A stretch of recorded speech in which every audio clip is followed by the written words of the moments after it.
आइए समझते हैं कि मार्केट में कौन से अलग अलग टाइप के म्यूचुअल फंड्स अवेलेबल होते हैं। पहला होता है equity funds.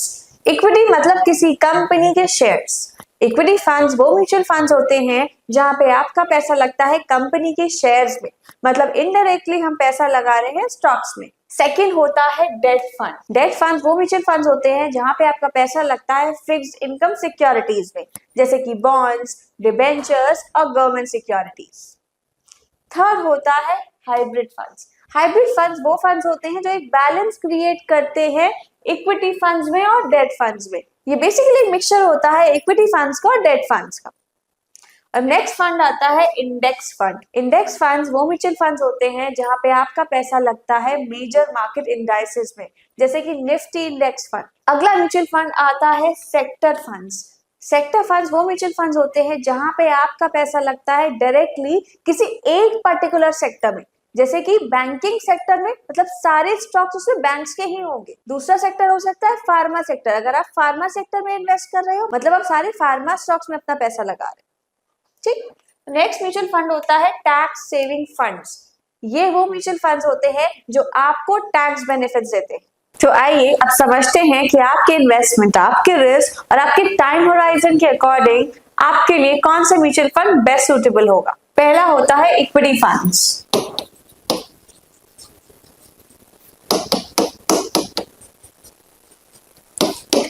Equity funds basically वो म्यूचुअल फंड्स होते हैं जहां पे हमारा पैसा लगता है कंपनी के शेयर्स में।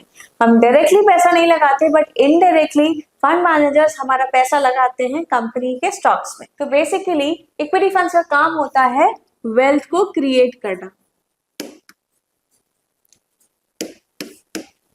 अब आइए समझते हैं कि इक्विटी फंड्स किन के लिए बेस्ट होता है। पहला फैक्टर ले लेंगे रिस्क का और रिवॉर्ड का। ये उन इन्वेस्टर्स के लिए बेस्ट रहता है जो मार्केट में ज्यादा रिस्क ले सकते हैं बट वहीं उन्हें ज्यादा रिटर्न या फिर ज्यादा रिवॉर्ड चाहिए। मार्केट की शॉर्ट टर्म वोलेटिलिटी उनके इन्वेस्टमेंट डिसीजन को चेंज नहीं करती और वो आराम से इसको हैंडल कर सकते हैं। तो हाई रिस्क हाई रिवॉर्ड वाले इन्वेस्टर्स इस म्यूचुअल फंड में पैसा लगा सकते हैं। दूसरा पॉइंट है टाइम होराइजन।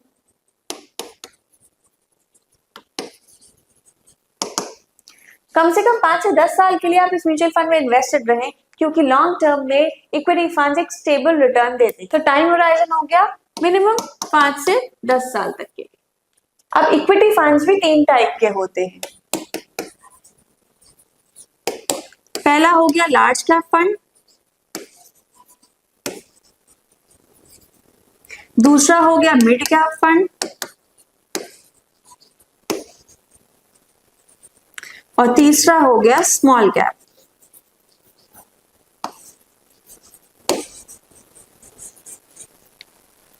अब लार्ज कैप फंड्स क्या होते हैं? ये बेसिकली वो कंपनी से पैसा लगता है जो कि स्टेबल होती है, जैसे कि हो गई HDFC बैंक या फिर इन्फोसिस। इसमें रिस्क तो कम रहता है क्योंकि कंपनीज बहुत स्टेबल है बट वहीं रिटर्न भी मॉडरेट मिलता है। तो लार्ज कैप फंड्स में क्या हो गया? Less risk, moderate returns. तो मिड कैप फंड्स की बात करें तो मिड कैप फंड्स बेसिकली वो म्यूचुअल फंड्स होते हैं जहां पे पैसा लगता है उन कंपनीज में जो ग्रोथ फेज में है।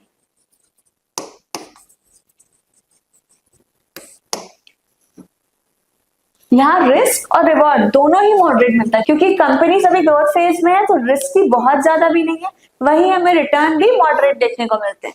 तो इसमें क्या हो गया? रिस्क और रिवॉर्ड हो गया मॉडरेट, ना ज्यादा रिस्क है और ना ही ज्यादा रिवॉर्ड। अब स्मॉल कैप फंड्स क्या होते हैं? ये वो म्यूचुअल फंड्स होते हैं जहां पे हमारा पैसा लगता है छोटी कंपनीज में जो ग्रोथ पोटेंशियल रखती हैं, अभी ग्रो नहीं हुई है बट काफी ग्रोथ पोटेंशियल रखती हैं आने वाले सालों में।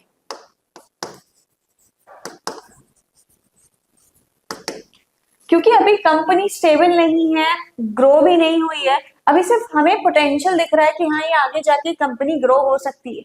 तो इसमें रिस्क की बात करें तो रिस्क ज्यादा रहता है कि कंपनी के फेलियर होने की भी चांसेस होते हैं, तो रिस्क हाई हो गया वहीं रिटर्न भी हमें ज्यादा मिलता है।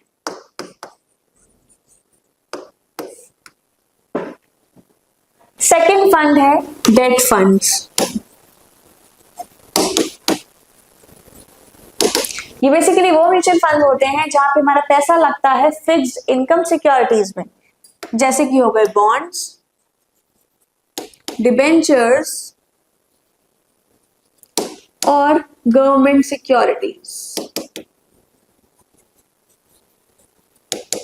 और उनका मेन फोकस रहता है स्टेबल और प्रिडिक्टिव रिटर्न्स देना।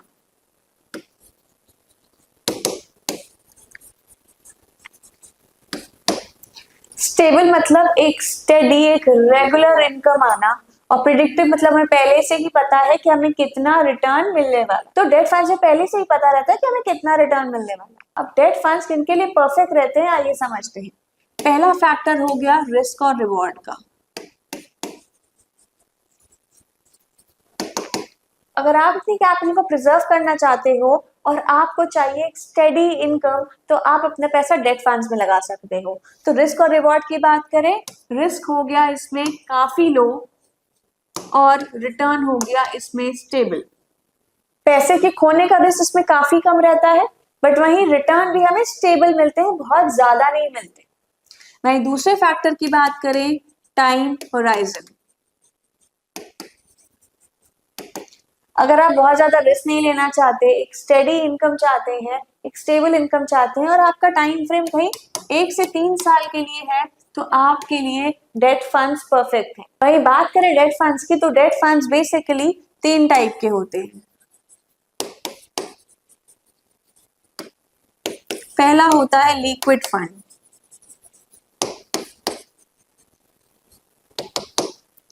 लिक्विड फंड्स कहते हैं ना, वाटर इज अ लिक्विड। क्यों? क्योंकि वाटर कहीं भी इजीली फ्लो कर जाता है। वैसे ही लिक्विड फंड्स वो म्यूचुअल फंड्स होते हैं जो आसानी से बेचे जा सके। अगर आपके पास एक छोटा सा फंड है, आप उसको कुछ टाइम के लिए इन्वेस्ट करना चाहते हैं, छोटी सी स्टेबल इनकम पाना चाहते हैं, तो आप लिक्विड फंड में पैसा लगा सकते हैं। तो बेसिकली इसका टाइम फ्रेम क्या हो जाता है, 3 मंथ्स के लिए, और ये इन्वेस्ट करती है ट्रेजरी बिल्स में, कमर्शियल पेपर्स में, और बहुत ही ज्यादा शॉर्ट टर्म इंस्ट्रूमेंट्स में। इसमें रिस्क बहुत कम रहता है, वहीं रिटर्न्स की बात करें तो वो भी हमें बहुत लो मिलते हैं। ठीक, अब दूसरा फंड है short term funds.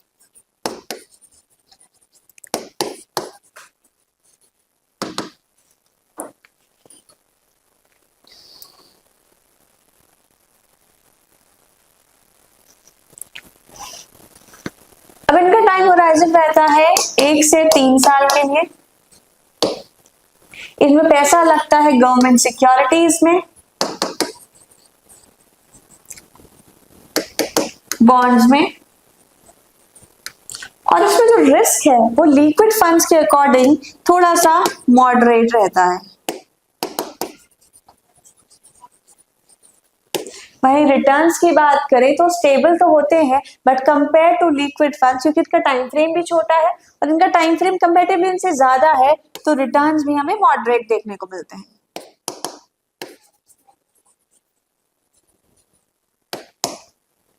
Third fund होता है लॉन्ग टर्म फंड्स।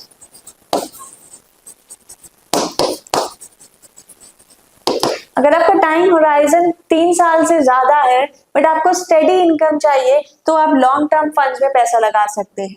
तो टाइम फ्रेम हो गया मोर देन 3 इयर्स, और ये जो लॉन्ग टर्म फंड्स है वो पैसा लगाते हैं लॉन्ग टर्म इंस्ट्रूमेंट्स में,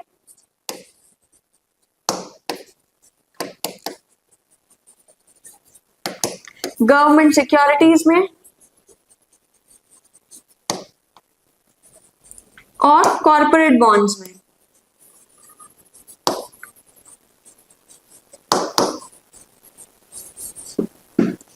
वही क्योंकि टाइम ज्यादा है, लोगों को रिटर्न भी ज्यादा मिलेगा, इसलिए रिस्क भी थोड़ा सा ज्यादा रहता है। तो रिस्क और रिवॉर्ड कंपेयर टू लिक्विड और शॉर्ट टर्म फंड्स, इसमें थोड़ा सा हाई रहता है। अब इसमें रिस्क और रिवॉर्ड क्यों हाई है? क्योंकि हमने पैसा लगा रहे हैं कॉर्पोरेट बॉन्ड्स में, तो बाय चांस अगर कोई कंपनी डिफॉल्ट कर जाती है, आपका पैसा नहीं दे पाती है, तो आपको ज्यादा रिस्क होता है। थर्ड फंड है हाइब्रिड फंड्स।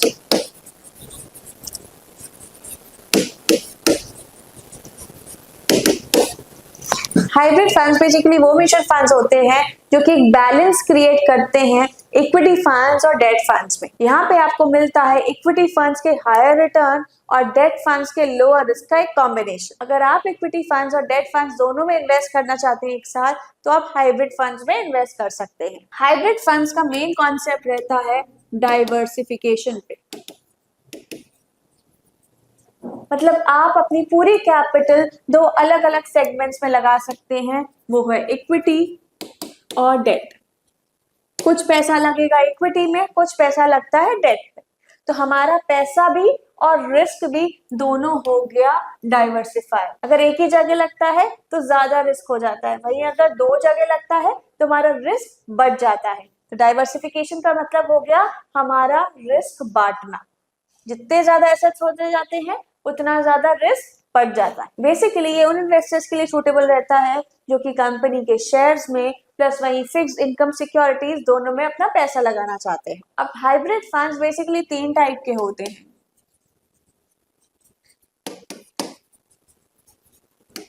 पहला होता है बैलेंस्ड फंड्स।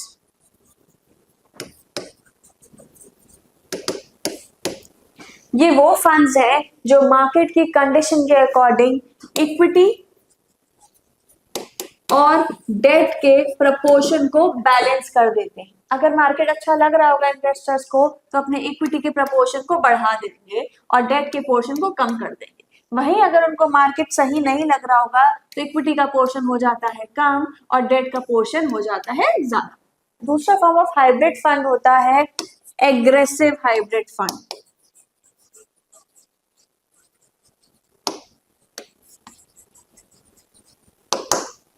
एग्रेसिव फंड्स वो होते हैं जहां पे हमारा रिस्क ज्यादा होता है, तो इनमें इक्विटी और डेट दोनों में ही पैसा लगता है, बट इक्विटी की बात करें तो इक्विटी का जो प्रपोर्शन होता है वो ज्यादा रहता है और डेट का पोर्शन जो होता है वो कम रहता है। यहाँ पे वो इन्वेस्टर्स अपना पैसा लगा सकते हैं जिनको मार्केट रिटर्न ज्यादा चाहिए, बट वहीं अपना थोड़ा पैसा डाइवर्सिफाई करके एक फिक्स स्टेबल इनकम भी पाना चाहते हैं। थर्ड हाइब्रिड फंड होता है कंजर्वेटिव हाइब्रिड फंड्स।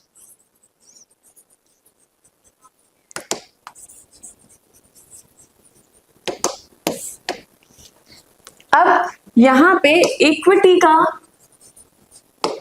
और डेट का जो प्रपोर्शन होता है वो पलट जाता है। यहाँ पे कम रिस्क लेने वाले इन्वेस्टर्स अपना पैसा लगा सकते हैं। तो इसमें बेसिकली जो इक्विटी का पोर्शन होता है वो कम रहता है और डेट का जो प्रोपोर्शन रहता है वो ज्यादा रहता है। यहाँ पे कम रिस्क, वहीं रिटर्न भी हमें कम देखने को मिलते हैं। वही बात करें एग्रेसिव की, क्योंकि इक्विटी में जो प्रोपोर्शन है वो ज्यादा है तो ये थोड़े ज्यादा रिस्कियर है, वही हमें रिटर्न भी ज्यादा देखने को मिल सकते हैं। वही थोड़ा सा पोर्शन जो लगता है डेट पे, वहां से हमको आ जाएगी एक स्टेबल फिक्स्ड इनकम। ये हो गए सबसे लेस रिस्की। इसमें थोड़ा सा हायर रिस्क है और इसमें subject to market conditions risk change होता रहता है और उसी के अकॉर्डिंग रिवॉर्ड भी। फोर्थ फंड है इंडेक्स फंड।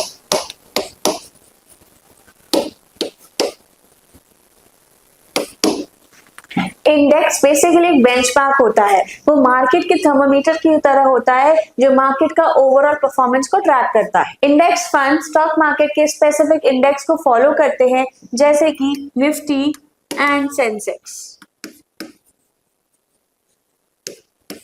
ये फंड्स एक्टिवली मैनेज नहीं होते, मतलब जो फंड मैनेजर्स हैं इसमें कोई स्टॉक खुद से ऐड या फिर हटा नहीं सकते। तो ये बेसिकली पैसिव फंड्स हो जाते हैं जिसमें फंड मैनेजर्स का कोई भी पार्टिसिपेशन नहीं रहता। तो no participation of fund managers.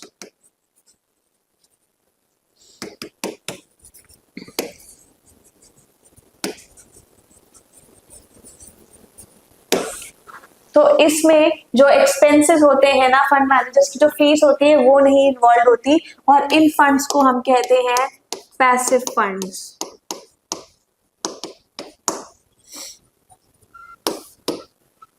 अब आइए समझते हैं कि ये फंड्स किनके लिए परफेक्ट है। पहला फैक्टर है लो कॉस्ट इन्वेस्टिंग।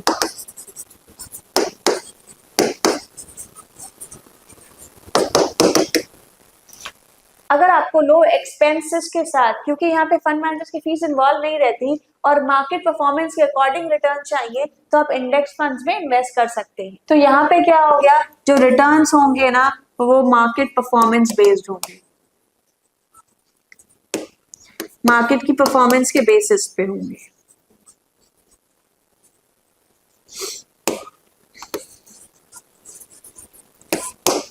तो जो सेकंड फैक्टर है जो आपको समझना है वो है टाइम। इनको मिनिमम 5 से 10 साल तक के लिए रखें, क्योंकि इंडेक्स फंड्स का परफॉर्मेंस टोटली डिपेंड करता है मार्केट के ऊपर, और मार्केट हर बार एक अलग अलग फेज में रहती। एक एग्जांपल हो गया इंडेक्स फंड का, जैसे कि निफ्टी 50 का इंडेक्स फंड, या फिर निफ्टी नेक्स्ट 50 का इंडेक्स फंड। इसमें निफ्टी के टॉप परफॉर्मिंग 50 स्टॉक्स होते हैं, उसका ये इंडेक्स होता है। इसमें निफ्टी के जो नेक्स्ट टॉप परफॉर्मिंग 50 स्टॉक्स होते हैं, पहले टॉप 50 हटा दिए, उसके बाद जो नेक्स्ट 50 टॉप परफॉर्मिंग होते हैं उसका ये इंडेक्स है। तो पहले इंडेक्स को देखिए कि इंडेक्स में कौन कौन से स्टॉक्स है, जो आपको फीसिबल लगे आप उनमें पैसा लगा सकते हैं। फिफ्थ फंड है सेक्टर फंड्स।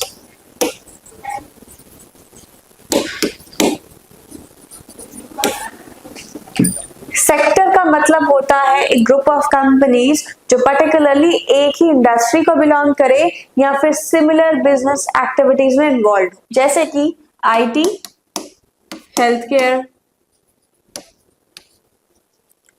फार्मा या फिर बैंकिंग। सेक्टर फंड्स बेसिकली वो म्यूचुअल फंड्स होते हैं जहां पे आप पर्टिकुलरली एक ही सेक्टर के स्टॉक्स में पैसा लगाते हैं। जैसे बात करें अगर बैंकिंग सेक्टर की, तो आपका पैसा लगेगा सारे बैंक्स वाले स्टॉक्स में। बात करें आईटी सेक्टर की, तो आपका पैसा लगेगा सारे आईटी कंपनीज वाले स्टॉक्स में। अब आइए समझते हैं कि किन के लिए परफेक्ट म्यूचुअल फंड है। तो पहला पॉइंट हो गया निश सेगमेंट।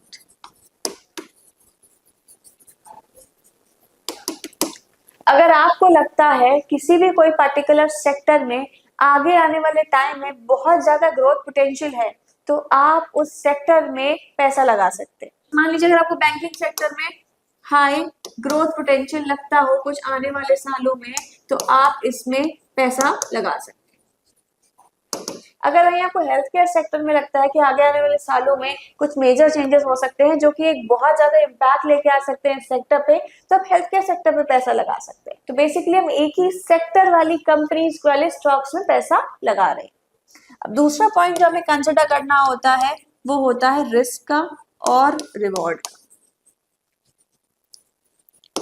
अब क्योंकि हम उन्हीं कंपनीज में पैसा लगा रहे हैं जो एक ही टाइप की इंडस्ट्री की हो, तो यहाँ पे हम डाइवर्सिफिकेशन बिल्कुल भी नहीं कर रहे।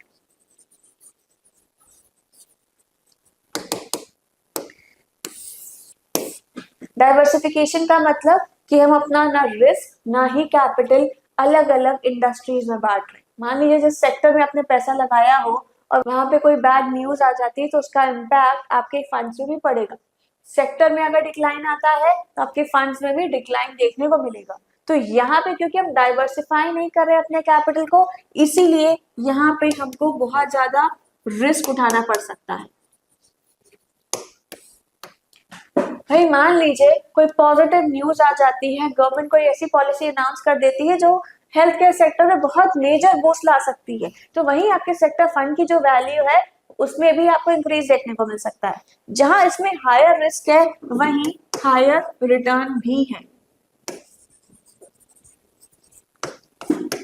तो यहाँ पे डाइवर्सिफिकेशन नहीं है, हायर रिस्क है, वहीं हायर रिटर्न के चांसेस भी बहुत है। तो मान लीजिए अगर मुझे अपना पैसा बैंकिंग और फाइनेंशियल सर्विसेज वाली कंपनीज में लगाना है, तो मैं अपना सारा पैसा लगाऊंगी बैंकिंग सेक्टर में। तो जो हमारा 6th फंड है वो है हमारा एक टैक्स सेविंग फंड।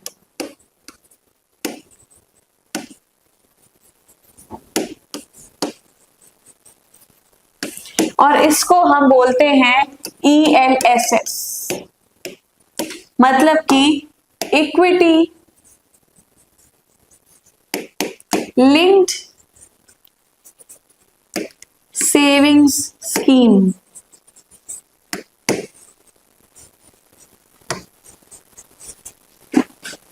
तो बेसिकली टैक्स सेविंग फंड्स वो म्यूचुअल फंड्स होते हैं जहां पे हमारा पैसा लगता है कंपनी के शेयर्स में।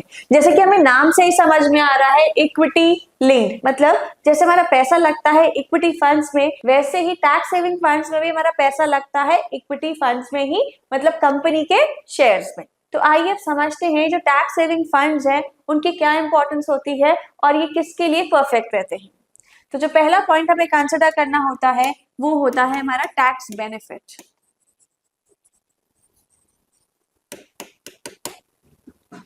अगर आप अपने इनकम टैक्स को कम करना चाहते हैं तो आप इस टैक्स सेविंग फंड में अपना पैसा लगा सकते हैं। यहाँ पे आपको मिलता है मैक्सिमम ऑफ 1,50,000 तक का tax deduction under section 80C।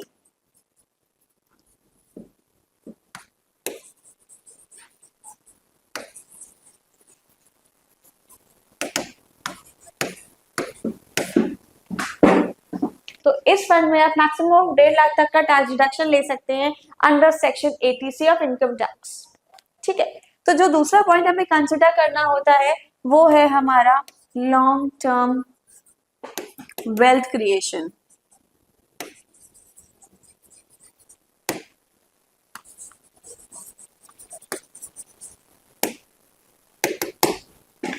यहाँ पे बेसिकली पैसा लगता है कंपनी के शेयर्स में, कंपनी के इक्विटीज में। तो अगर हमारा गोल है एक लॉन्ग टर्म वेल्थ क्रिएट करना तो हम इन फंड्स में पैसा लगा सकते हैं। तो यही डिफरेंस है बेसिकली इक्विटी फंड्स में और टैक्स सेविंग फंड्स में। इक्विटी फंड्स में हमें कोई टैक्स बेनिफिट नहीं मिलता, but in tax saving funds में हमें टैक्स बेनिफिट मिलता है, वो भी 1.5 लाख तक का। वहीं एक ड्रॉबैक भी होता है कि आपको इन फंड्स में मिलता है लॉक इन पीरियड।